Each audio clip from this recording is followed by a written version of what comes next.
So it is time to do some of the tubers, roots, and yada yada that we got on clearance a couple weeks back. And I guess this is probably going to be a crossover for Wetlands Z1 Season 2. We got all this cool stuff. We got 2 more types of passiflora. We got some Fakahatchee grass. We got some citronella grass and 2 tea camellias. Of course, we had to have some garden soil, so we got pretty close to a yard of soil here. We got a half a scoop, and they said, do you want us to try to get more? So they were digging and digging and digging. So we probably got a little bit of sand, a little bit of limestone, but hey, this is probably very close, and we got it for half price. Let's just shake things up a little bit and do another crossover. So this is going to be garden vlog, Wetlands Z1, and raised bed project. We're going to put some blueberries in raised bed number 1. Original intentions were to do a Wetlands Z1 project only, but we got our garden soil there, so I figured, we really need to plant these tubers as well. So let's see if we can fit everything in one video. Hollyhock root, and I split these 2 roots between me and Natalie's mom. It was tiny, so I put it in a small pot. Next, we have some daylilies, frosted vintage ruffled. There's that one. This is once in a lifetime daylily. Here we got some Picasso cannas. Here is a double tiger orange lily, which kind of looks like an Asiatic lily or something. Nice size bulbs there, and it came with 3, but again, I gave one of them away. We have a canna mix, a much larger pot here. Daylily, El Desperado, Peruvian daffodil, Ismine. Only got 1 left because I gave another one away. Liatris spicata, caladiums or caladiums mix. Split these in half with somebody else, but I only put about 5 of these in this pot. I think I'm going to put the other few in some just raised beds or whatever areas. Mineola, my love. Now I got 16 bulbs in this bag. I'm not going to put 16 bulbs in this, maybe 5 or 6. Mineola pastel mix. Again, we're not going to use all these. I don't have a pot big enough to put 16 bulbs in. Well, I got a call from Natalie saying the baby is misbehaving and won't listen to her, so I did plant some of the gladiolus and the caladiums and stuff out in the beds, but he didn't get to see that, and not sure what we'll get to see today because he's obviously out here with me. So these ferns, these ostrich ferns, are supposedly edible.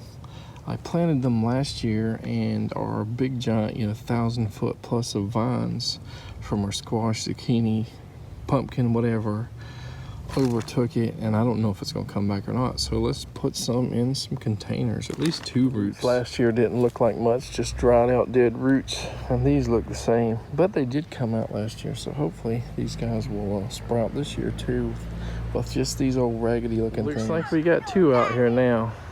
Sick little boy has a little respiratory infection. I think our chichaya here that's on raised bed 1 is finally starting to sprout. Really low to the ground there. Anyway, we watered these guys here, so this is what we have in pots. We put, we have quite a few left, gladiolus and stuff like that we're going to give away or plant in other areas. So where am I going to put these other 2 roots, these ostrich ferns, Tennessee ostrich? Wetlands Z1, we do have a raised bed for peach, but it's in too much sun. This is full of partial shade, so maybe we'll go into this other wetlands area and plant at least 1 of the roots. This one we don't have our main plant on.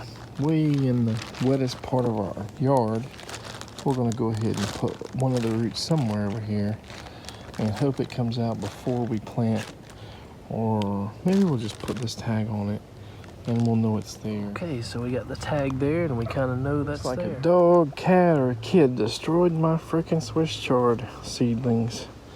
I don't know if I can put any of these in the ground somewhere and hope for the best or not. They might all be I think it's about time to put this mineola tangelo in the ground, or in the raised bed, the pine totem bed that we made. So wish us luck as always. So we got her planted.